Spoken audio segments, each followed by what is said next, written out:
Kita tahu bahwa Amerika ini adalah negara yang ideologis dan ideologinya itu adalah sekuler kapitalistik. Mereka memiliki kepentingan ya secara terus-menerus ya bahwa apa yang mereka inginkan itu yang menyebarkan ya dominasi mereka. Bagaimana caranya? Yaitu melalui apa yang disebut dengan metode atau kalau kita sering sebut sebagai torikoh ya, itu adalah dengan imperialisme, penjajahan atau bahasa Arabnya istikmar. Ini alasan yang pernah disampaikan oleh Prabowo ketika ditanya kenapa ikut BOP, ya. Katanya ingin memperjuangkan Palestina di dalam.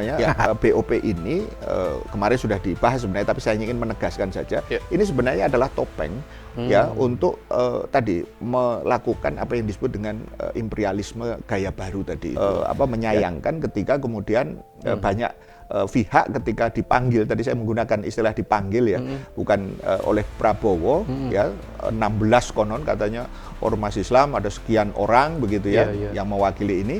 Tapi justru kemudian ketika keluar tidak ada yang kemudian menyatakan dengan tegas Indonesia lebih baik keluar. Gitu. Pilihan terbaiknya itu justru keluar, tidak gabung. Ini sudah gabung, karena sudah gabung butuh legitimasi kan. Karena butuh legitimasi maka dipanggillah mereka-mereka ini. Termasuk setelah itu kemudian para mantan-mantan menteri luar negeri yang konon diplomat-diplomat ulung itu gitu kan. Ini kan juga semakin mengiris hati rakyat.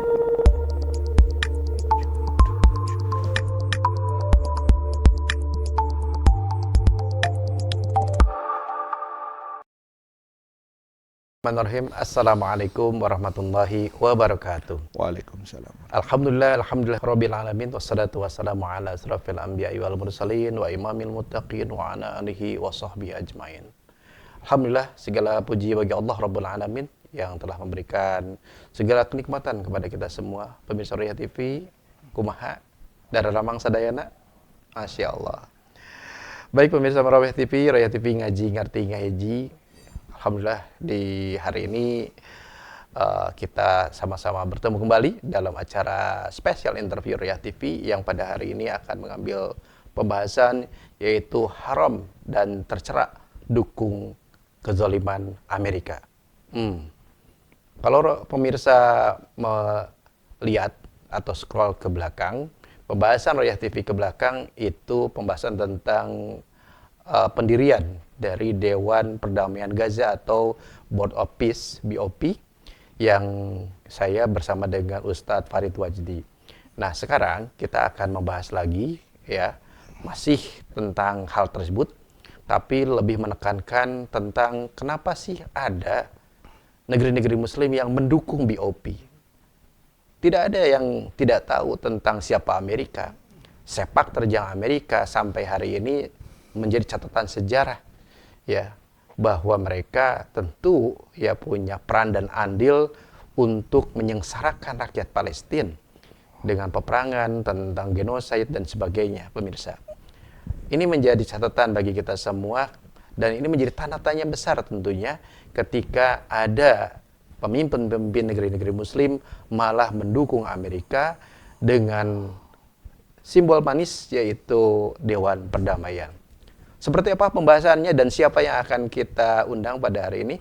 Oleh karena itu pemirsa, jangan kemana-mana, tetap di spesial interview Royah TV.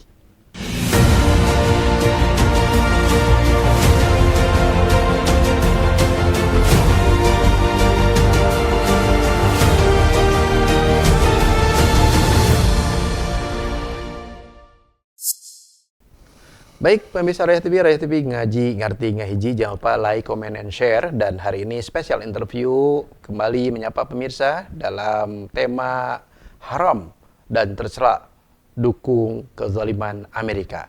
Bersama siapa? Bersama dengan Ustadz Dr. Muhammad Riyad. Assalamualaikum Ustadz. Waalaikumsalam warahmatullahi wabarakatuh. Sehat? Sehat dan tetap semangat. Tetap semangat. Masih sibuk Ustadz ngisi sana sini? Alhamdulillah ya. Masih sibuk ya? Masih di dunia maya dan di dunia nyata. Gimana? TikToknya gimana tuh? Alhamdulillah TikTok Dr. Rian. Ya, penuh dengan berbagai dinamika.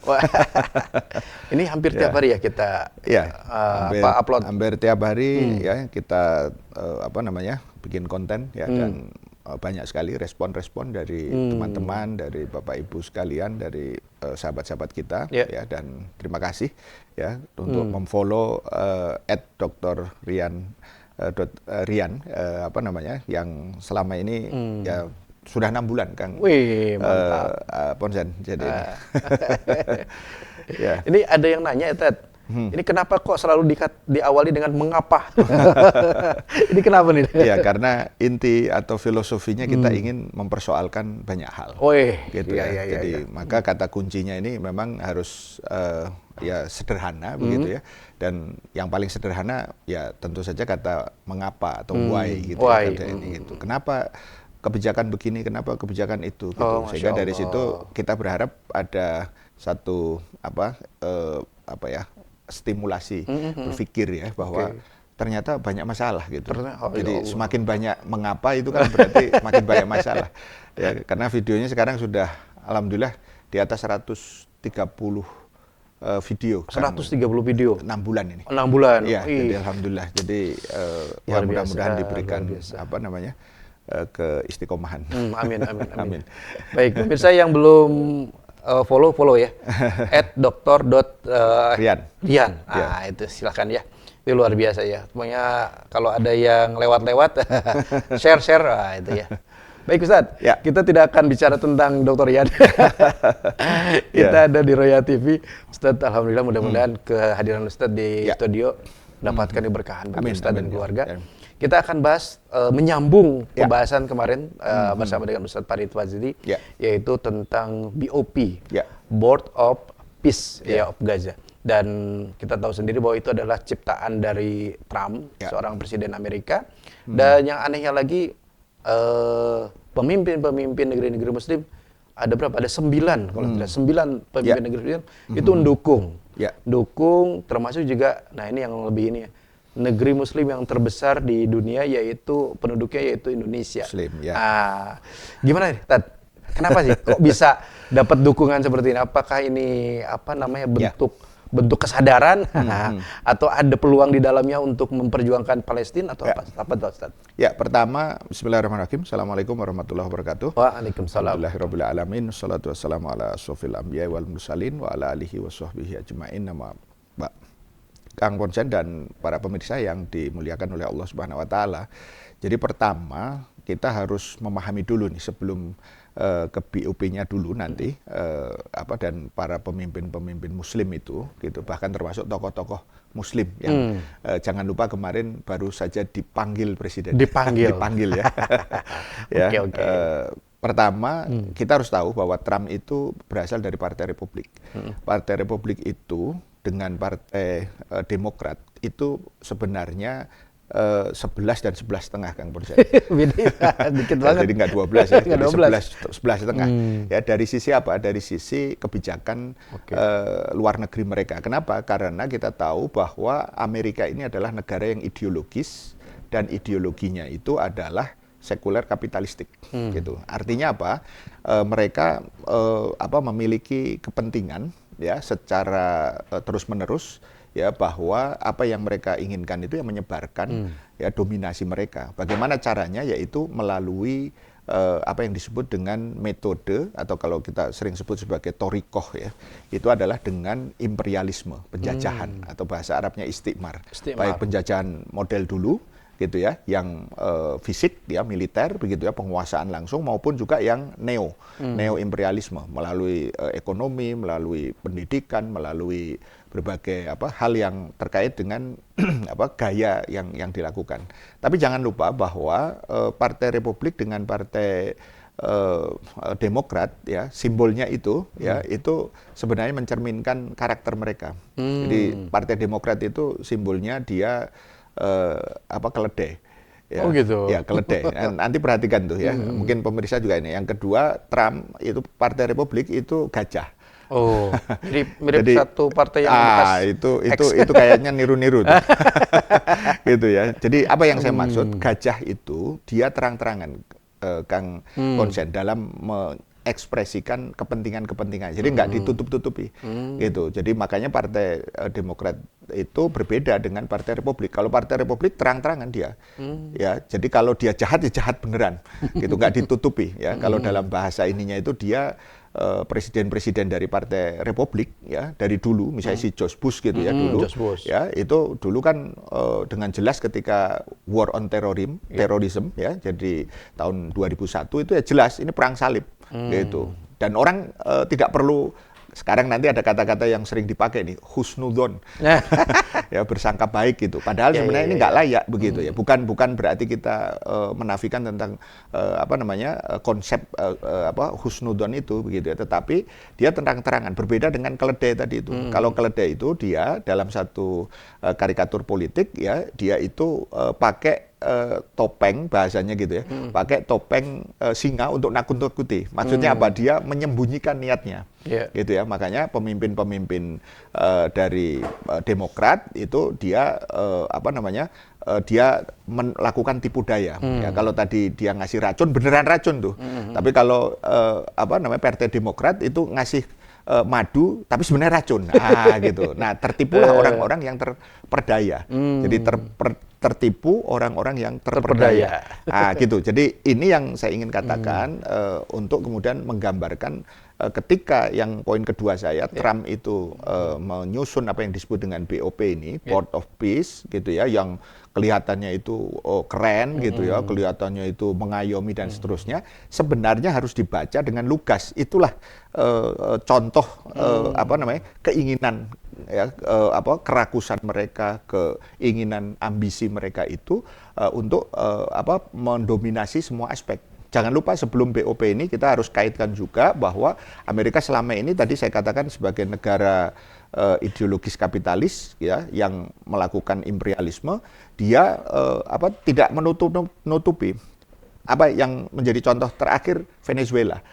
Langsung saja kemudian diambil, sudah tidak ada urusan. Gitu. Tidak ada istilahnya mungkin dengan lika-liku laki-laki misalnya gitu ya. Langsung diambil, coba bayangkan suami istri diculik kalau bahasa ininya gitu. Gitu. Kemudian kasus Greenland dia kerahkan tentara sedemikian rupa. Di kasusnya Iran walaupun sekarang ada perubahan. Nah, di kasusnya Gaza ini juga itu sebenarnya juga terang-terangan. Jadi kita jangan salah membaca bahwa karakter Republik tadi yang terang-terangan, gajah tadi itu, makanya waspada yang terhadap gajah. Ada gitu. Gajah juga di sini. Kebun binatang. Kebun binatang. Gitu ya. Nah, itu. Jadi artinya saya melihat bahwa sudah seharusnya orang itu, kita semua itu melihat bahwa BOP ini kemarin sudah dibahas sebenarnya, tapi saya ingin menegaskan saja, ini sebenarnya adalah topeng ya untuk tadi melakukan apa yang disebut dengan imperialisme gaya baru tadi itu. Ya, caranya ya lugas saja. Donald Trump sudah langsung tanda tangan gitu. Iya, dan jangan lupa, kalau Kang Ponsen perhatikan siapa yang tanda tangan bersama dengan Pak Prabowo, gitu ya, bersama Trump, kan ada 3 orang tuh yang ada ini. Itu adalah Presiden Hungaria, yang kemudian juga gayanya gaya Trump. Gitu. Jadi seolah-olah dia ingin mengatakan Trump itu Amerika bersama Hungaria dan Indonesia ini, yang satu negeri Muslim, yang satu kemudian negara non-Muslim gitu, tapi kemudian seiring sejalan. Gitu. Artinya saya ingin katakan kita harus sebenarnya memahami betul secara komprehensif apa yang ada di balik BOP ini, jangan terjebak dengan kata-kata atau istilah-istilah yang kelihatan tadi itu akan melakukan stabilisasi, akan melakukan kemakmuran, rekonstruksi dan seterusnya itu begitu. Sehingga di sini tidak berlaku kalau menurut saya apa yang disebut dengan husnudon tadi itu. Ini banyak sekali dikutip menurut saya salah gitu. Artinya apa? Justru kepada orang-orang kafir itu ya, ada di dalam satu ayat di dalam Al-Quran itu, kepada perilaku orang-orang kafir itu ya, itu lebih buruk daripada orang fasik. Orang fasik saja Kang Ponsen itu harus ditabayun. Orang fasik loh. Ya. Apalagi orang kafir gitu. Jadi tidak tepat menggunakan istilah husnudon tadi itu kepada orang kafir tadi itu gitu. Dan faktanya kita akan bisa lihat bahwa fakta BOP itu sendiri ya, mulai dari strukturnya sampai nanti rencana ke depan itu seharusnya membuat kita berpikir ulang harusnya gitu. Itu kira-kira sebagai awal. Jadi ini. Betul. Ini alasan yang pernah disampaikan oleh Prabowo ketika ditanya kenapa ikut BOP, katanya ingin memperjuangkan Palestina di dalam. Ini Ustadz gimana nih? Apakah memungkinkan atau enggak gitu? Ya, orang bilang bahwa PBB sekarang itu disfungsional, gitu ya, tidak memiliki kemampuan untuk menjalankan fungsi yang konon katanya melindungi bla bla bla lah, begitu kira-kira gitu. Ya, dan kemudian jangan lupa bahwa ini sebenarnya tidak ada hubungannya dengan PBB. Artinya begini, Trump itu sebenarnya seperti tadi yang saya bilang, maunya sendiri aja. Kalau bahasa kita di sini aku maha aing. Jadi ada yang aing lain. Gitu, semaunya dia gitu loh. Kan awalnya ini dari pertemuan di PBB, kita tahu ini saya runut sedikit ya dalam konteks perspektif yang ingin saya sampaikan itu. Prabowo kan pidato di depan sidang umum PBB waktu itu, dan itu banyak sekali catatan, yaitu intinya dia mendukung satu konsep dua negara, two-state solution. Dan untuk itu kemudian dia menginginkan kemerdekaan Palestina, tapi yang lebih penting nih, ada 3 kata yang kemudian digunakan untuk Israel. Apa tuh? Gitu ya. Yang pertama dia harus menghormati, kemudian mengakui, dan yang ketiga menjamin. Coba, Palestina hanya satu ya, merdeka. Oke, itu tidak ada masalah dari sisi ini. Tetapi untuk Israel dia menggunakan 3 kata, Kang Ponsen. Jadi ini di depan sidang resmi loh, yang ada di situ. Jadi menghormati ya tadi, mengakui dan menjamin keamanan daripada Israel untuk two state tadi. Padahal saya sudah sering sampaikan dalam banyak kesempatan, dari sisi ini saja, kalau alasannya tadi itu adalah dari dalam, sebenarnya apa yang terjadi ini sudah pertama keluar dari kerangka konstelasi internasional sekarang yang ada, yaitu dengan PBB kan diterima oleh tentu orang-orang yang menerimanya ya, sebagai tadi mekanisme untuk menyelesaikan. Tetapi ini kan sebenarnya sudah di luar gitu. Di luar daripada itu, Dewan Perdamaian ini kan sebenarnya adalah keinginan Trump. Dan dia tidak peduli dengan PBB, sebagaimana dia keluar dari berbagai lembaga-lembaga sebelumnya itu. Jadi ini yang harus kemudian difahami, bahwa Dewan Perdamaian ini, ya, ini itu adalah nanti kalau bahasa saya akan menjadi miliknya Trump, karena nanti dia diketuai oleh Trump sampai seumur hidup. Jangan lupa ini. Seumur hidup ya? Seumur hidup. Artinya meskipun dia tidak menjadi presiden lagi, kan dia hanya 4 tahun. Ya, itu nanti dia tetap ada di situ. Kenapa? Karena memang ini adalah bagian dari, kalau saya bahasakan secara sederhana itu, si Trump ini kan sebenarnya pengusaha properti. Gitu kan. Nah, pengusaha-pengusaha atau para konglomerat lah katakanlah, itu kan biasanya punya yayasan. Begitu. Nah, ini sebanyak semacam itu sebenarnya kalau kita lihat dari sisi ini. Kenapa? Karena nanti seumur hidup dia. Ya, di situ nanti ada dua bagian, Kang Ponsen. Yang ini untuk memahamkan jangan sampai kita nanti terjebak kepada tadi bahasa-bahasa diplomatis yang kadang-kadang itu malah menipu gitu. Yaitu apa? Pertama ada dewan pendirinya. Nah, itu ya Trump, itu ada beberapa orang itu juga orang-orangnya Trump. Ada menteri luar negerinya, ada utusan khusus Stephen Witkoff yang juga pro kepada Israel, begitu ya. Ada sekitar 7.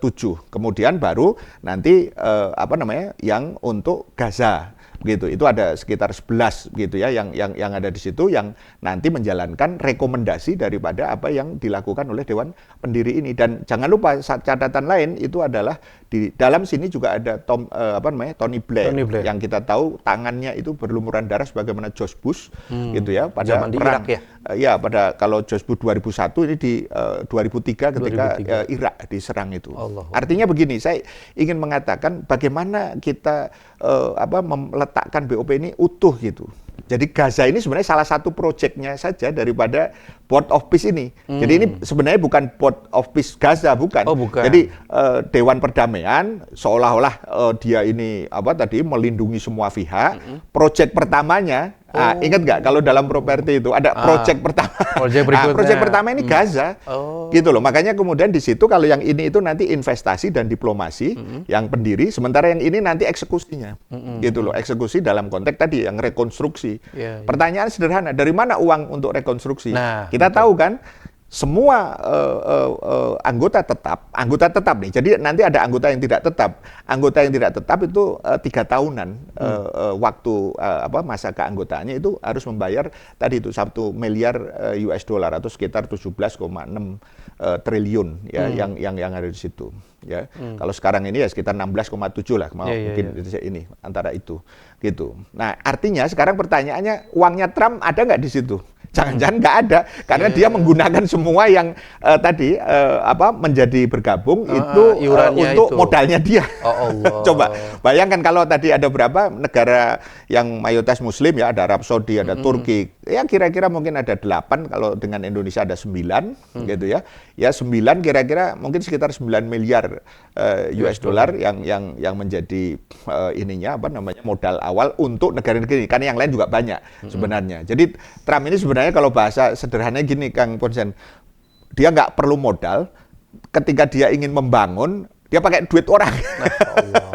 Gitu, paham nggak? Jadi dari sini itu yang paling jahat sebenarnya kalau menurut saya, karena dia tidak peduli siapa yang pemilik lahan sesungguhnya, dalam arti itu kaum muslimin, lebih spesifik orang-orang Palestina, saudara-saudara muslim kita yang tidak dilibatkan sama sekali. Gitu. Jadi ini sebenarnya seperti yang tadi dikatakan, kata kuncinya 2 saya kira. Satu adalah merupakan bentuk kezoliman, gitu ya, karena kezoliman dalam pandangan Islam itu ya segala sesuatu yang kemudian melanggar syariat itu ujungnya wa malam yahkum bima anzalallah faulaika humuz zalimun, ya, yang tidak menggunakan hukum-hukum Allah dalam semua aspek kehidupan, itulah orang-orang yang zalim. Yang kedua itu adalah khianat. Kenapa khianat? Karena jelas ini tanah kaum muslimin, tidak disentuh sama sekali, maksudnya mereka tidak dilibatkan. Nanti saya akan rincikan beberapa kritiknya, tapi ini gambaran umum dulu untuk menggambarkan betapa justru pemimpin-pemimpin negeri-negeri Muslim yang dukung tadi, gitu ya, mendukung kezoliman. Ini Trump udah zolim, didukung, gitu kan. Jadi kalau alasannya tadi misalnya akan mencegah, gitu ya, kalau nanti ada statement terbaru dari Presiden Prabowo, kalau nanti ada yang tidak sesuai dengan prinsip konsep 2 negara tadi itu, kita akan keluar gitu. Pertanyaannya apa iya gitu Indonesia nanti berani keluar? Sekarang saja ini sudah salah sebenarnya dalam perspektif keinginannya itu tetap saja tidak menyentuh akar masalah, yaitu konsep 2 negara. Kita pernah bahas ya, konsep 2 negara itu intinya adalah Palestina dengan entitas Yahudi ini berdampingan. Kan ini sebuah ilusi. Kenapa ilusi? Saya punya rumah, saya dirampok, ya. Kemudian si perampok sudah menguasai 90% ya properti saya, begitu ya kira-kira. Saya disuruh sama tetangga atau orang-orang tetangga, nggak usah ribut lah, damai aja berdua. Saya 10, dia 90. Gitu. Bagaimana ini logika bisa diterima? Jadi saya ingin mengatakan bahwa konsep 2 negara saja itu sudah bermasalah. Ini ditambah dengan alatnya, toolsnya itu adalah dengan makin memberikan kesempatan kepada Amerika, negara-negara kafir tadi itu untuk kemudian memimpin, gitu, mereka eksekusi ini. Sekarang pertanyaan, Indonesia posisinya di mana? Kan tidak ada baik di board of peace-nya, pendirinya, maupun juga kemudian board peace atau eksekutifnya untuk Gaza, khusus untuk Gaza. Karena nanti ada proyek-proyek lain, Kang Konsen, direncanakannya itu sampai mungkin sampai Trump mati aja. Gitu. Jadi saya kira ini untuk mungkin gambaran, sehingga saya termasuk yang sangat-sangat prihatin, sangat menyayangkan ketika kemudian banyak pihak ketika dipanggil, tadi saya menggunakan istilah dipanggil ya, bukan oleh Prabowo, ya, 16 konon katanya ormas Islam, ada sekian orang begitu ya, yang mewakili ini, tapi justru kemudian ketika keluar tidak ada yang kemudian menyatakan dengan tegas Indonesia lebih baik keluar. Gitu. Pilihan terbaiknya itu justru keluar, tidak gabung. Ini sudah gabung, karena sudah gabung butuh legitimasi kan. Karena butuh legitimasi maka dipanggillah mereka-mereka ini. Termasuk setelah itu kemudian para mantan-mantan menteri luar negeri yang konon diplomat-diplomat ulung itu, gitu kan. Ini kan juga semakin mengiris hati rakyat. Mereka diundang untuk memberikan semacam pembenaran terhadap apa yang kemudian dilakukan. Bahkan ada salah seorang yang sebelumnya dia kritis, terus dia mengatakan tidak ada pilihan lain kecuali ini. Coba bayangkan Kang Ponsen, Indonesia harus pragmatis, Indonesia harus kemudian realistis. Gitu. Tidak kemudian malah menganjurkan Indonesia itu mestinya harus di garda terdepan. Kang Ponsen pernah nggak kebayang begini sederhananya, kalau Donald Trump bisa bikin Board of Peace, mestinya negeri-negeri Islam itu bikin Board of Peace sendiri. Gimana kami? Iya, betul. Harusnya kan gitu. Urusan Gaza, Palestina dimasukkan di situ misalnya ini salah satu aja challenge ya untuk kita ini kan. Kenapa mesti harus ikut Amerika? Betul. Pertanyaannya. Kalau kemudian kita ini kuat, mestinya kita bikin sendiri. Trump aja kemudian bisa bikin sendiri semaunya kok. Gitu. Dan tanpa modal lagi. Nah, modal. Modalnya suruh kita coba bayangkan apa kurang ini. Nah, ini yang disebut dengan khianat. Allah. Gitu. Jadi dua kata kunci tadi, zolim ya. Kalau yang membantu kezolimannya itu jelas-jelas adalah merupakan sebuah keharaman. Yang kedua, khianat karena apa? Ini adalah urusannya ya kaum muslimin mestinya, yaitu akar masalahnya itu adalah penjajahan, maka tidak ada Kang Ponsen yang menyentuh ya untuk mengusir si penjajah tadi. Yaitu apa? Entitas Yahudi plus dengan Amerikanya sendiri. Mestinya kan logika ini yang harusnya kemudian dibangun. Gitu. Betul. Nah, nih menarik tentang tadi menjamin tadi yang dijamin malah negara Zionis itu yang dijaminnya itu.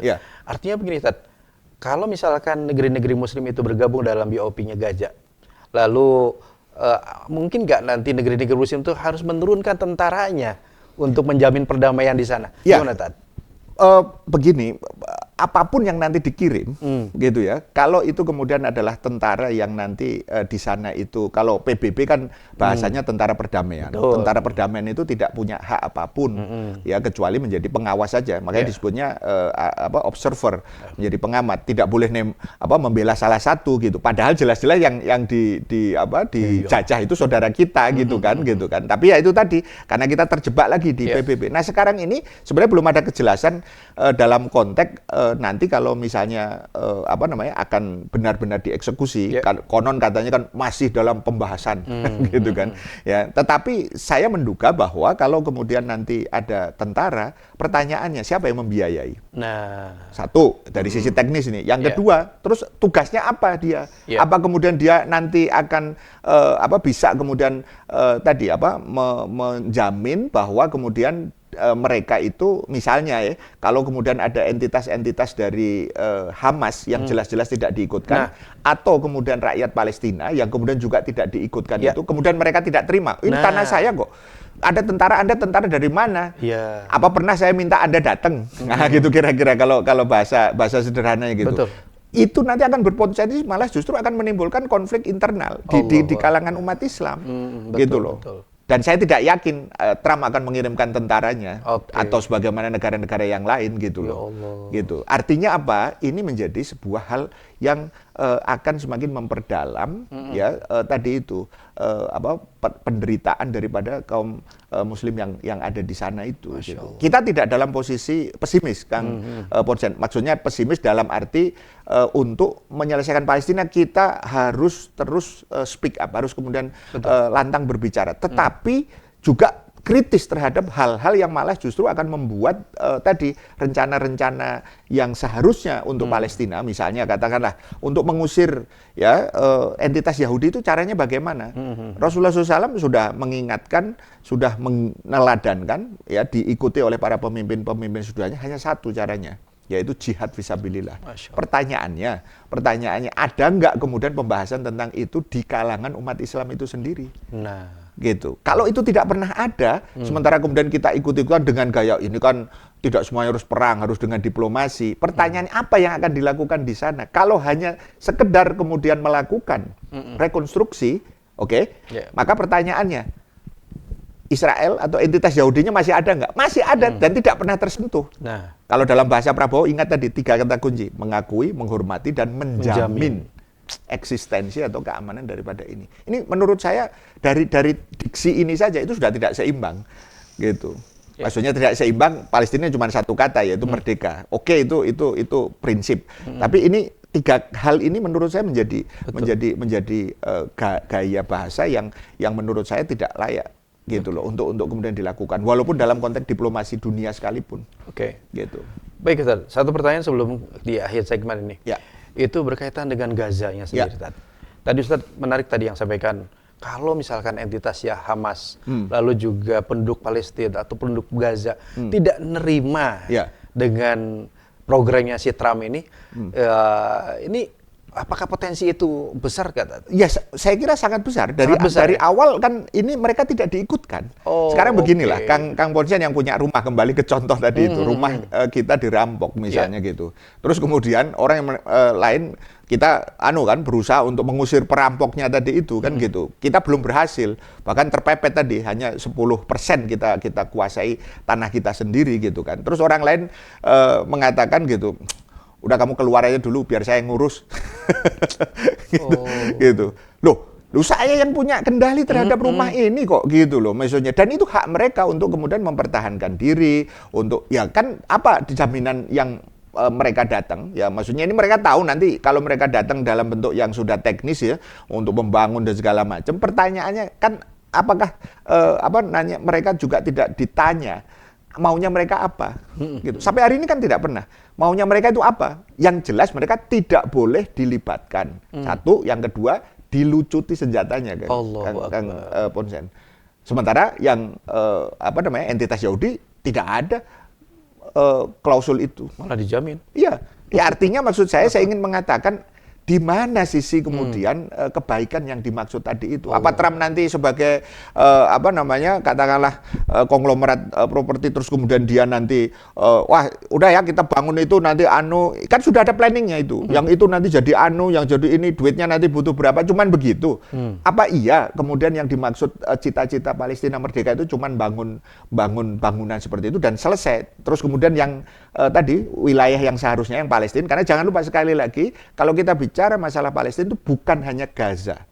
Sekali lagi Gaza ya itu memang di depan mata hari ini masalahnya. Tapi pertanyaannya yang tepi barat bagaimana? Terus yang wilayah-wilayah yang sekarang dikuasai oleh entitas Yahudi itu gimana? Nah ini cara berpikir ini yang kita kritisi dari awal bahwa menyelesaikan masalah Palestina, sekali lagi masalah Palestina bukan sekedar Gaza, itu harus memahami akar masalahnya adalah penjajahan. Dan penjajah itu harus diusir seluruhnya, bukan malah kemudian dipertahankan seolah-olah kemudian itu sesuatu solusi, padahal itu ilusi. Jadi ingat, bukan solusi tapi ilusi sebenarnya yang ada di situ. Gitu. Baik. Baik Ustadz, terima kasih nih atas pembahasannya di segmen yang pertama. Pemirsa Roya TV, apa yang telah disampaikan oleh Ustadz Dr. ya luar biasa ya, membuka pemahaman kita bahwa BOP di balik itu, wah ya Allah ya. Pemirsa, bagi saudara-saudara kita yang ada di Gaza dan juga di Palestina sana, mereka menjadi proyek pertama dari BOP ini. Ya entah mau diapakan pemirsa ya. Dan tadi tamsil atau pemisalan yang disampaikan oleh Ustadz Rian kepada kita semua sangat-sangat logis bahwa tidak mungkin lah ya bahwa sebuah pemilik dari rumah itu membiarkan rumahnya dirampok, bahkan juga ada orang yang ikut ngatur-ngatur rumahnya, terus dia di mana? Ya pasti dia akan melawan, pemirsa. Baik pemirsa, kita akan bahas bagaimana sih seharusnya pemimpin-pemimpin negeri Muslim bertindak. Apakah iya mereka itu rela sampai tega mengorbankan saudaranya untuk kepentingan secuil Trump ya dengan segala konsepnya. Kita akan bahas di segmen yang kedua. Oleh karena itu pemirsa jangan kemana-mana, tetap di spesial interview Roya TV.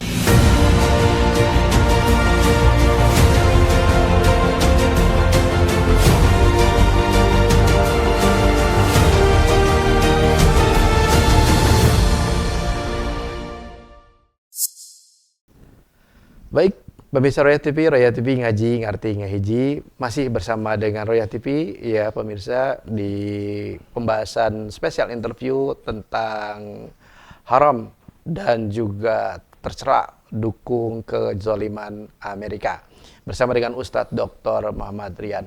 Baik, kita akan masuk ke segmen yang ketiga yang lebih spesifik lagi tentang seperti apa sih seharusnya negeri-negeri Muslim itu bertindak. Baik, Ustadz, ya. Kita masuk ke tentang seharusnya seperti apa ya negeri Muslim lalu juga umat Islam ini. Karena mengingat begini Ustaz, ketika Amerika dengan pongahnya mencomot Presiden Venezuela, sekelas atau setingkat negara Cina dan juga Rusia pun nggak bisa berkutik. Nah, ini negeri-negeri Muslim yang lebih kecil dari Cina atau Rusia, apakah mampu ini menggeser kebijakan Amerika? Jangan-jangan mereka malah disetir sama Amerika. Ya, jadi pertama begini, ada sesuatu yang harus kita ingatkan kepada para pemimpin-pemimpin Muslim, karena mereka itulah yang hari ini memegang kekuasaan. Dalam arti kekuasaan yang mereka kemudian akhirnya diakui atau dilegitimasi sebagai pemimpin ya di negara-negara termasuk di Indonesia ini. Jadi kalau kita sebut misalnya yang tanpa mengurangi tentu saja sikap kita terhadap negara, sebutlah sebagian aja, misalnya Indonesia yang besar gitu ya, yang dari ini, kemudian ada Pakistan, ada kemudian Mesir, ada Turki, ya, ada India, sebenarnya mayoritas penduduknya juga banyak sebenarnya yang ada di situ, kemudian ada Nigeria misalnya begitu ya, Malaysia misalnya yang dekat dengan kita. Sebenarnya mereka itu yang saat ini dibutuhkan itu adalah visi.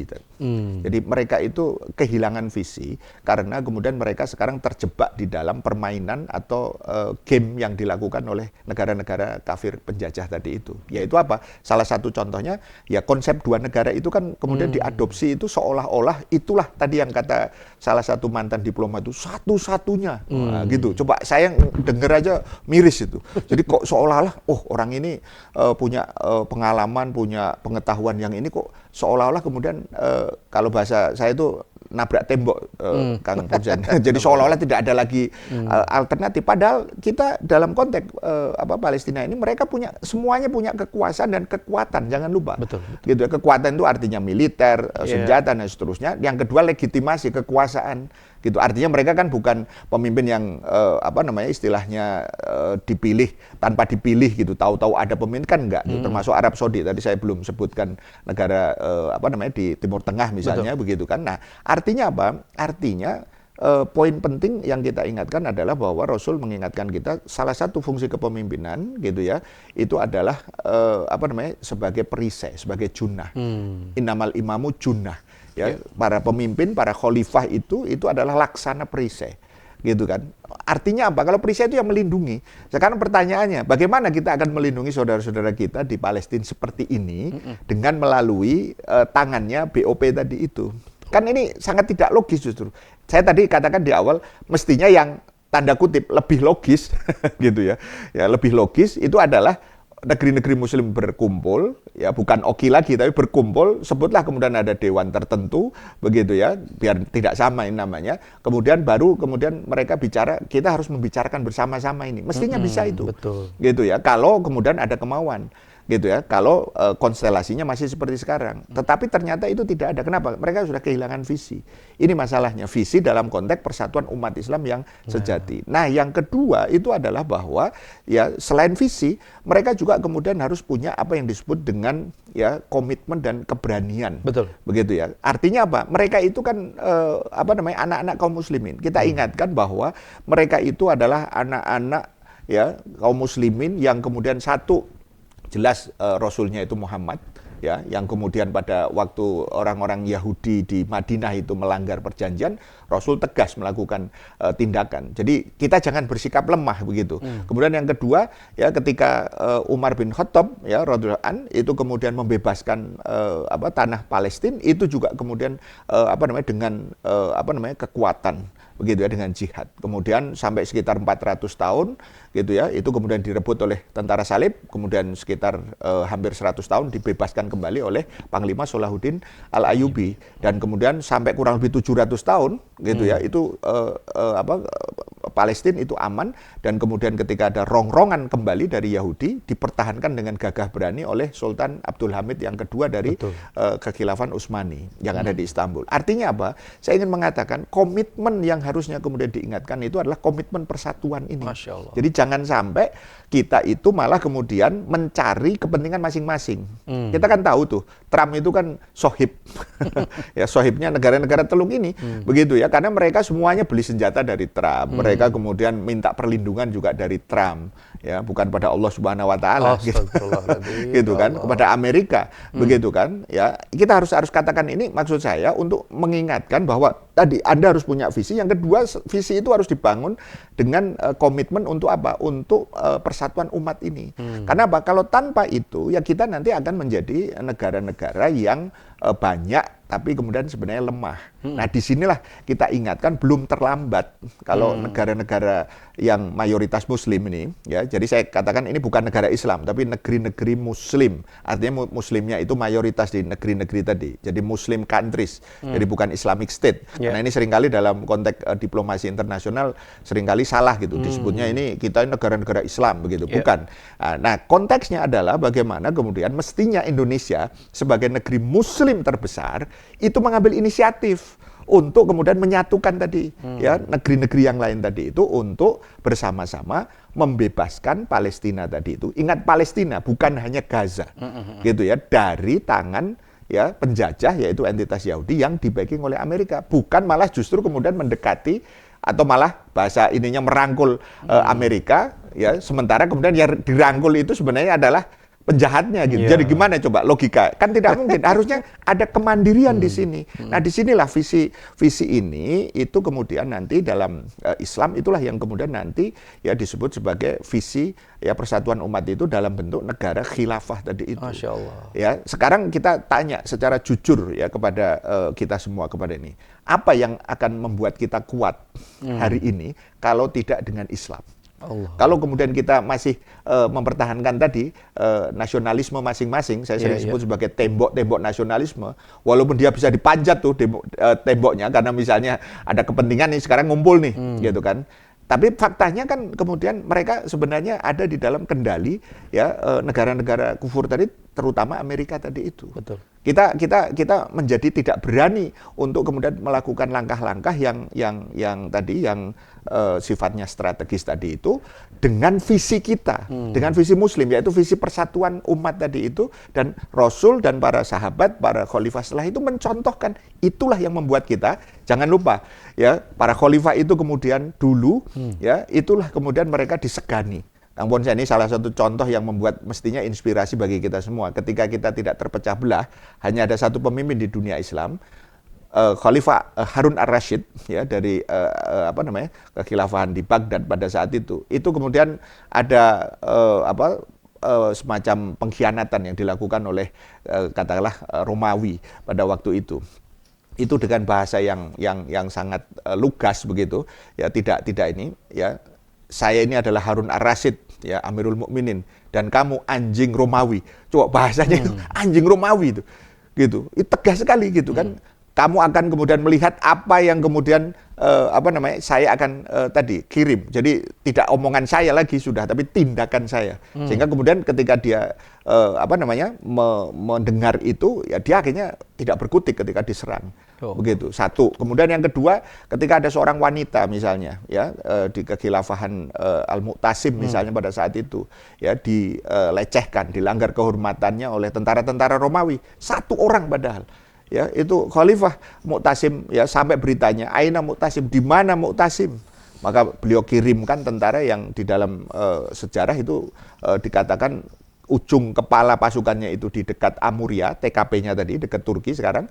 Ujung yang paling belakang itu masih ada di Baghdad. Allah. Kita lihat bagaimana kekuatan umat Islam. Bahkan yang terakhir ini yang kita harus ingatkan, ketika kekhilafahan Salim ketiga ya di Utsmaniyah itu Amerika dipaksa untuk melakukan perjanjian tidak dengan bahasa mereka, yaitu dengan bahasa Arab, maksudnya yang bukan bahasa Inggris maksudnya kan, yang ada di situ ketika mau menyeberang atau kemudian melewati laut yang ada di Aljazair, yang ada di Afrika Utara dan seterusnya itu, ya mereka harus kemudian membayar yang semacam jizyah yang kemudian dilakukan tadi itu. Artinya apa? Saya ingin mengatakan, kalau negeri-negeri kaum muslimin ini, para penguasa itu mau bersatu, tidak ego karena saya bangsa ini, bangsa itu, nasionalisme ini, nasionalisme itu tadi, dan mereka punya visi yang satu, yaitu visi persatuan dalam konteks pemerintahan global, kepemimpinan global, maka inilah yang nanti akan kemudian bisa membebaskan Palestina secara tuntas gitu. Mungkin orang mengatakan sulit, ya tidak ada yang mudah. Betul. Tetapi inilah bentuk kepedulian kita, ya, yang kemudian harus kita perjuangkan, sehingga kemudian pembebasan Palestina itu bukan sekedar retorika merdeka, tapi tidak menjadi sebuah langkah yang sistematis, yang strategis tadi, ya, bahkan kemudian akhirnya malah kita mengikuti tadi irama orang lain, tarian orang lain, begitu kan. Ini kan saya kira justru menunjukkan bahwa para pemimpin negeri Muslim hari ini itu terjebak, gitu ya, di dalam tadi strategi daripada ini Barat. Itu yang saya sebut sebagai political trap. Oke. Begitu. Baik.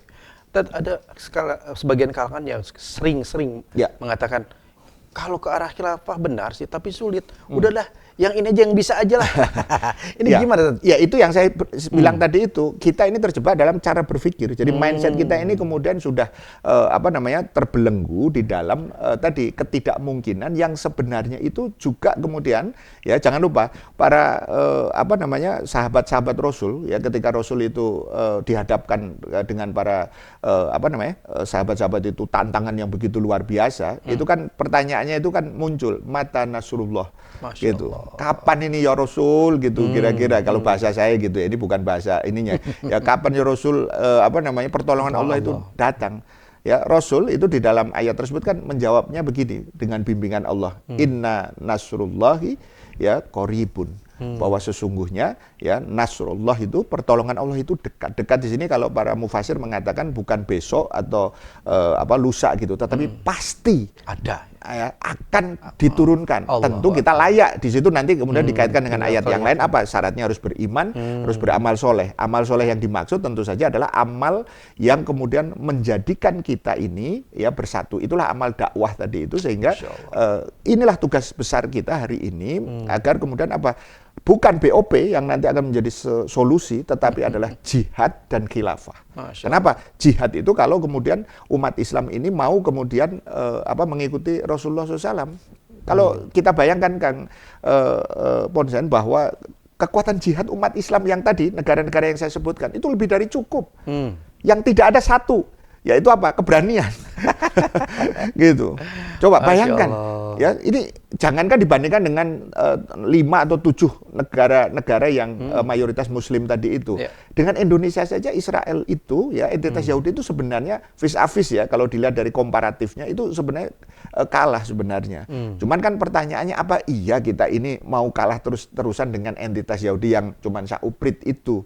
Nah, tapi kita tahu kan, kita paham bahwa yang sauprit itu didukung oleh gembongnya, yaitu tadi gembong penjajah tadi itu Amerika. Maka kemudian orang kayaknya bukan melihat yang kecil tadi itu, melihatnya yang gede itu. Gitu. Jadi artinya saya ingin katakan, inilah pentingnya kalau saya menyebutnya perang pemikiran tadi itu, bahwa harus dikembalikan ke dalam diri kita kesadaran bahwa kita ini mampu untuk kemudian membebaskan saudara-saudara kita kalau kita bersatu dengan asas Islam. Kalau tidak, ya kita nanti seumur hidup pasti akan kemudian takut, oh ada Amerika di situ, oh di situ ada ini, di situ gitu. Jadi kita tidak pernah kemudian punya visi sendiri. Akhirnya kita kemudian senantiasa menari di atas kemudian tadi irama orang lain, gitu. Harusnya umat Islam punya, tadi saya bilang sekali lagi, visi, yaitu persatuan umat dalam konteks pemerintahan Islam global. Yang kedua itu adalah keberanian untuk menjadi pemimpin-pemimpin yang kemudian melayani Allah Subhanahu wa taala, bukan melayani Trump dengan para antek-anteknya tadi itu. Saya kira itu. Baik Ustaz, kita sudah di penghujung waktu. Ustaz, mohon berikan closing statement kepada pemirsa Royal TV dari pembahasan hari ini. Ya, yang pertama saya ingin katakan bahwa BOP ini, ya, Board of Peace ini adalah ya alat dari penjajahan. Satu, itu saya kira kita harus tegaskan ulang, Kang Ponsen, dan kita tidak boleh kemudian terjebak dengan alasan-alasan yang apakah itu husnudon kah, apakah kemudian itu karena niat baik dan seterusnya begitu. Karena terbukti selama ini panjang sekali sudah track recordnya Amerika sebagai negara penjajah yang tidak pernah kemudian memikirkan kita. Dia itu sebenarnya memikirkan dirinya sendiri tadi demi dominasi, demi kemudian mencegah berbagai saingan yang ada di sana, termasuk dari konteks dunia Islam. Kemudian yang kedua, maka sikap kaum muslimin hari ini harusnya menolak, termasuk kemudian para pemimpin tadi itu yang sudah masuk, keluarlah dan buatlah sebuah visi baru gitu ya, yang kemudian tadi kita katakan yaitu visi persatuan umat ya dalam konteks pemerintahan Islam global tadi itu, yang kemudian nanti ya di dalam bahasa para ulama itulah yang disebut dengan khilafah Islam. Dengan khilafah itulah kemudian nanti jihad fisabilillah itu akan kemudian bisa ya membebaskan secara hakiki ya persoalan Palestina. Ingat sekali lagi bahwa persoalan Palestina akarnya itu adalah karena penjajahan entitas Yahudi yang di-backing oleh Amerika itu. Sehingga dari situ maka solusinya yang syar'i, yang komprehensif dan insya Allah berkah itu adalah dua. Satu adalah dengan jihad fisabilillah ya. Yang kedua itu adalah dengan khilafah, karena khilafah lah yang nanti sebagaimana yang dicontohkan baginda Rasul dan para sahabat yang kemudian nanti akan ya mampu untuk menundukkan ya Amerika dan siapapun negara-negara yang kemudian ada di belakangnya, sehingga harapannya kaum muslimin termasuk ya tokoh-tokoh yang ada di dalam negeri kita mudah-mudahan juga memahami ini dan tidak sekedar kemudian menyerah gitu ya, seolah-olah kemudian tidak ada opsi ya, tidak ada alternatif kecuali solusi dua negara. Ingat, saya juga akan tegaskan solusi dua negara itu adalah haram dan batil, sebagaimana BOP ini adalah zolim dan khianat. Saya kira itu Kang Ponsen yang bisa saya sampaikan. Baik, terima kasih Ustadz. Pemirsa Royah TV, apa yang disampaikan oleh Ustadz Dr. Rian ya di segmen yang kedua dan juga closing statement tadi yang sampaikan, Masya Allah luar biasa. Ya pemirsa, ayo kita bantu share sebagai wujud dari perjuangan kita terhadap edukasi kepada saudara-saudara kita, sehingga saudara-saudara kita semakin paham di mana posisi kita dan apa yang harus kita lakukan dalam posisi seperti sekarang. Ya, tidak pesimis, tetap optimis, ya itu yang disampaikan selalu oleh Ustadz Rian. Kenapa? Karena tadi Allah sudah menjanjikan kemenangan bagi kita semua. Ya, al-khilafah wa'dullah. Khilafah itu adalah janji Allah. Tinggal bagaimana kita mau terlibat di dalamnya atau kita jadi penonton. Dan ini merupakan kerugian. Kenapa? Karena waktu tidak bisa berkembali. Ya, kalau kita sudah diajal, ya udah ajal Allah, maka kita tidak bisa balik lagi, dan itu merupakan kerugian bagi kita semua. Pemirsa, yuk sama-sama berjuang. Saya Ponsen Sidul Prawito dan kerabat kerja Royah TV mohon undur diri. Ustadz Rian, terima kasih, jazakallahu khair. Terima kasih. Mudah-mudahan menjadi pahala jariah dan ya juga Allah, keberkahan bagi Ustadz dan keluarga. Amin. Baik, kita tutup sama-sama dengan doa kifaratul majelis. Subhanakallahumma bihamdika asyhadu an la ilaha illa anta astaghfiruka wa atubu ilaik. Billahi taufiq wal hidayah. Wassalamualaikum warahmatullahi wabarakatuh. Waalaikumsalam.